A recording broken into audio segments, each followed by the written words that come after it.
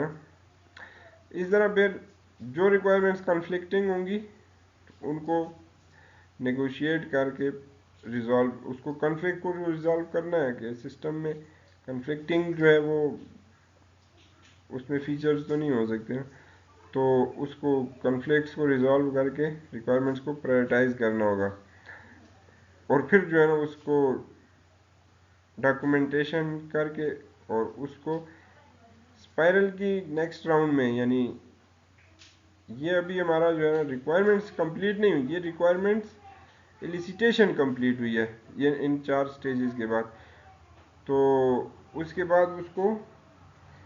Specification کے stage میں جانا پڑے گا.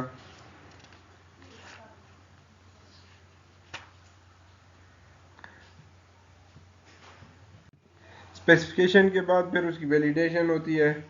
اور پھر اس کے بعد جو ہے وہ ہمارے پاس ریکوائرمنٹ ڈاکومنٹ. تو یہ پروسیس سیورل راؤنڈز کے بعد جا کے ہمارا کمپلیٹ ہوتا ہے. تو اس میں ایلیسیٹیشن میں یہ سٹیجز جو ہیں وہ activities discovery classification and organisation requirement prioritisation and negotiation and requirement specification. تو all these 4 activities come under the requirement elicitation and analysis process, which is one process of requirement engineering. اس کے بعد requirement specification کا process ہوگا requirement validation کا process اور several Times یہ process run کرے گا. اس کے اینڈ پہ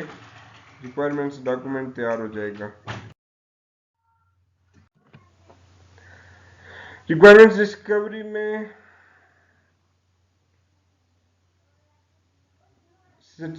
پہلے ہم نے مینشن کر لیا کہ اسٹیک ہولڈرز اور مینیجرز ٹو ایکسٹرنل ریگولیٹر جتنے بھی اس سسٹم کے ساتھ انوالوڈ ہیں ان کے ساتھ انٹریکشن کرتے ہوئے انفارمیشن گیدر کی جائے گی جو ایگزسٹنگ سسٹم ہے اس کے بارے میں جو ریکوائرڈ سسٹم ہے اس کے بارے میں. تو اس طرح سے اس کے لیے جو ٹیکنیکس یوز کی جاتی ہیں اس میں interviewing one of the techniques ہے. تو انٹرویوئنگ میں فارمل انٹرویوز بھی ہو سکتے ہیں جب آپ اپوائنٹمنٹ اسٹیک ہولڈر سے لے کر اور اس طرح سے جب ان سے ٹائم لے کر اس میں انٹرویو کریں. اور انفارمل انٹرویوز بھی ہو سکتے ہیں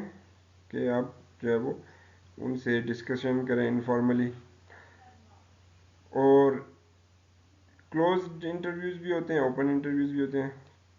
closed interviews are based on predetermined list of questions. اپنے کویسچن پہلے سے آپ کے پاس پریپیئرڈ ہوتے ہیں کہ یہ چیزیں ہم نے ان سے پوچھنی ہیں اسٹیک ہولڈر سے سسٹم کے بارے میں ایگزسٹنگ سسٹم کے بارے میں اور ریکوائرڈ سسٹم کے بارے میں. اور اوپن انٹرویوز میں آپ پہلے سے پری ڈیٹرمنڈ کویسچن نہیں ہوتے آپ جو بھی آپ کے اس وقت جو ہے وہ سمجھ میں آتا ہے آپ ان سے ایشوز ریز کرتے ہیں اور ان سے ان کے مسائل پوچھتے ہیں کہ وہ اس سسٹم کے بارے میں کیا چاہتے ہیں. Just they explore and they brainstorm their ideas کہ وہ سسٹم ان کو کیسے فیسیلیٹیٹ کرے. تو وہ اوپن انٹرویوز ہوں گے. اور انٹرویوز کو زیادہ افیکٹو بنانے کے لیے کچھ سجیشنز ہیں کہ اوپن مائنڈیڈ ہو کے انٹرویو لیں، یعنی پہلے سے ہمارے پریزمپشنز نہ ہوں، پری کنسیوڈ آئیڈیاز نہ ہوں ریکوائرمنٹس کے بارے میں، اور ہم ان کو اوپن مائنڈیڈ ہو کے سنیں کہ وہ کیا چاہتے ہیں، چاہے وہ بہت جو ہے وہ بہت ان کی بڑی بڑی جو ہے وہ ریکوائرمنٹس ہوں، وہ بہت زیادہ جو ہے وہ ہم اوپن مائنڈیڈ ہو کے سنیں کہ یہ نہیں ہو سکتا، وہ نہیں ہو سکتا، اس طرح کا ہمارے ذہن میں نہ ہو، بلکہ ہم فریلی ان کو فری ہینڈ دیں کہ جو فیچرز وہ چاہتے ہیں سسٹم ان کو پرووائڈ کرے، وہ سب وہ بتا دیں۔ اور پھر جس کا انٹرویو لے رہے ہیں اس کو اگر وہ زیادہ ہمیں بتا نہیں رہا تو اس کو ہمیں ایسی کویسچنز اس کو پوٹ کریں کہ وہ پھر انفارمیشن اس سے ہمیں گیدر ہو سکے، چاہے اس کو ہم کچھ پروپوزل اپنی طرف سے پرووائڈ کریں کہ یہ آپ جو ہے وہ اگر اس طرح ہو جائے تو کیسا ہوگا، اور اس طرح ہو جائے، یا کوئی پروٹوٹائپ سسٹم ہے، پروٹوٹائپ ہم چھوٹا سا اس کا ورژن ان کو دکھا دیں کہ اس قسم کا سسٹم اگر آپ کے پاس ہم ڈیولپ کریں تو اس سے ان کو زیادہ جو ہے وہ اچھی طریقے سے ان سے ریکوائرمنٹس کو ڈسکور کیا جا سکتا ہے۔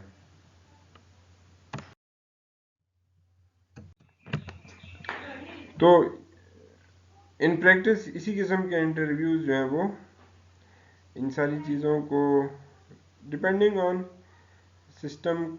کس قسم کا ہے اور جو ڈومین ہے، جو اپلیکیشن ہے اس کی وہ کیسی ہے، تو کلوزڈ اور اوپن اینڈیڈ انٹرویوز دونوں کو مکس کیا جاتا ہے۔ پری کنسیوڈ کویسچن بھی ہوتے ہیں، کچھ جو کویسچن ہیں وہ اوپن اینڈیڈ ہوتے ہیں، اور interviews are good for getting an overall understanding of what stakeholders do and how they might interact with the system، اور اوپن مائنڈیڈ ہونے چاہیے انٹرویوز، اور اسی طرح جو ہے وہ آپ اپنے طرف سے ان کو سجیشنز بھی دے سکتے ہیں اور ان کو جو ہے وہ پرومپٹ کر سکتے ہیں کہ وہ اپنے جو ہے وہ آئیڈیاز کو ایکسپریس کریں۔ So interviews are a good way of discovering requirements from the stakeholders، لیکن اس میں کچھ پرابلمز بھی ہو سکتے ہیں، کہ مین پرابلم وہ یہی ہے کہ اسپیشل لینگویج،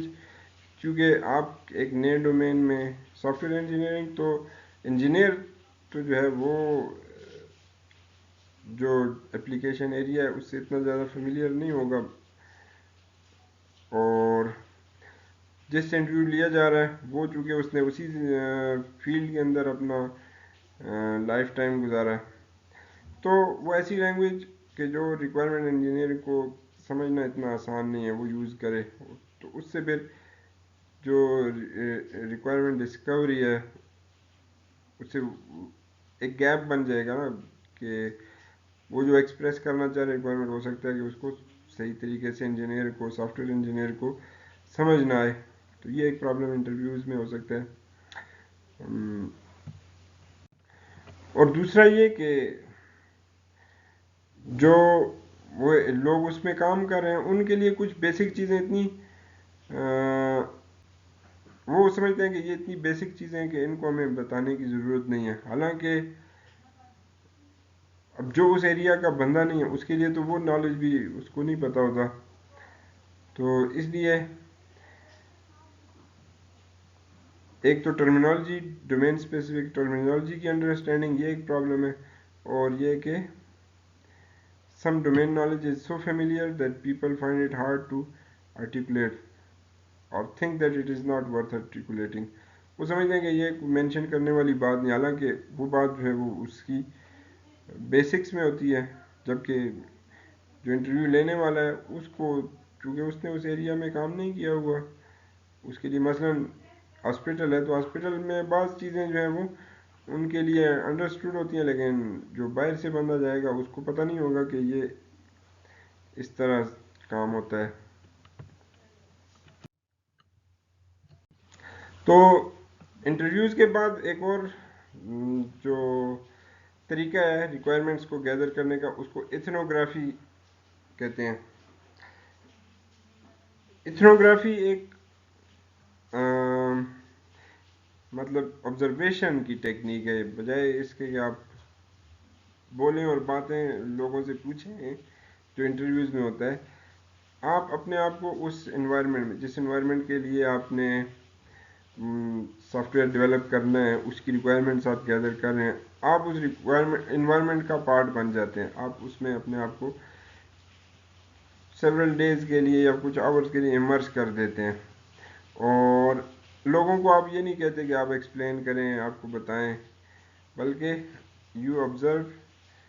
ان کی سوشل بیہیویئر، ان کا آرگنائزیشنل بیہیویئر، ان ساری چیزوں کو آبزرو کرتے ہیں. کیونکہ یہ 1980s میں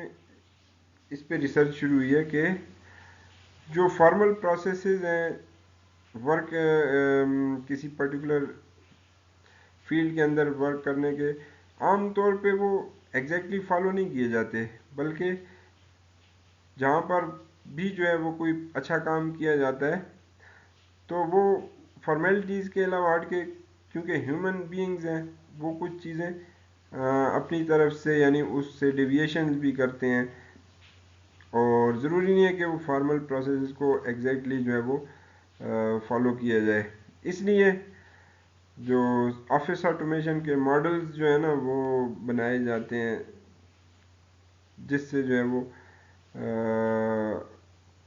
تو ان ماڈلز کے اوپر کام کرنے والا وہ پروڈکٹیوٹی نہیں ہوتی جو ایکچوئل آفس انوائرمنٹ کے اندر جب لوگ کام کرتے ہیں. تو اس کا فرق کیا ہے؟ اب یہاں پر بھی آپ دیکھ لیں کہ جو ہماری، حالانکہ یہ جو ہے آن لائن ایجوکیشن، ہماری آن لائن لیکچرنگ، اور یہ اس میں کوشش یہ کی جاتی ہے کہ لرننگ جو ہے وہ میکسیمم سارا ماڈل اس کا جو ایکچوئل ہوتا ہے ٹیچنگ کا، وہ اس میں اس کو انکارپوریٹ کرنے کی کوشش کی جاتی ہے. لیکن اس میں اور ایکچوئل جو face to face interactive teaching ہے اس میں بہت فرق ہے. تو یہی بات ہے اس میں بھی. تو اس لیے جو ریئل گراؤنڈ میں جو ریالٹیز ہیں ان کو آبزرو کرنے کے لیے ایتھنوگرافی کی اسٹڈیز جو ہے وہ زیادہ فائدہ مند ہوتی ہیں، کہ آپ اس انوائرمنٹ کے اندر امرس ہو جائیں، اس کا پارٹ بن جائیں، اور پھر دیکھیں کہ اس میں کیا کیا جو ہے وہ ریکوائرمنٹس کسی پرٹیکولر اس کے بارے میں آپ کو آبزرویشن میں آتی ہیں. ایتھنوگرافی کا جو فائدہ ہے وہ یہ کہ آپ کو کافی اس انوائرمنٹ کی ڈیٹیل، یوزرز کے بارے میں، ان کے ریکوائرمنٹس، ان کے بارے میں جو وہ چاہتے ہیں، جس طرح وہ بیہیو کرتے ہیں، اس کا ڈیٹیل آبزرویشن ہو جاتی ہے. لیکن کیا انوویشن جو ہے وہ اس میں فائدہ دے گی، اس کے بارے میں جو ہے اتنا زیادہ ایتھنوگرافی سے پتہ نہیں چل سکتا. اس میں ایک ایگزامپل ٹیکسٹ بک میں مینشن ہے کہ نوکیا نے ایتھنوگرافی ٹیکنیک کو یوز کیا، اور انہوں نے اس کے بیس پہ جو ہے وہ کہ لوگ کس طرح اپنے فونز کو یوز کرتے ہیں، اور پھر نئے فون ماڈلز اس بیسس پہ بنائے. اور ایپل جو ہے وہ اس نے یوزرز کس طرح کیا کرتے ہیں اس کو اگنور کیا اور انوویشن لانے کی کوشش کی، اور اس میں پھر آئی فون انہوں نے نکالا، وہ زیادہ سکسیسفل رہا. تو بہرحال ایتھنوگرافی کے فائدے بھی ہیں، لیکن یہ کمپلیٹ نہیں ہے کہ اس کو انوائرمنٹ ڈسکوری کے ون آف ٹیکنیکس تو ہم کہہ سکتے ہیں، لیکن صرف یہ ان اٹ سیلف سفیشینٹ نہیں ہوگی، کیونکہ اس سے ہمیں کیا نئے فیچرز سسٹم میں ایڈ کرنے ہیں یہ ہمیں پتہ نہیں چل سکتا. اپارٹ فرام انٹرویوئنگ ایتھنوگرافی،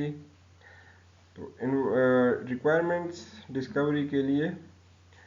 ایک اور جو ہے وہ اس کو جو طریقہ یوز کیا جاتا ہے اسٹوریز اینڈ سینیریوز کے، یعنی یوزر جو ہے وہ ان سے اسٹوریز کلیکٹ کی جائیں. Stories and scenarios are basically real life examples of how a system can be used. تو وہ ان کے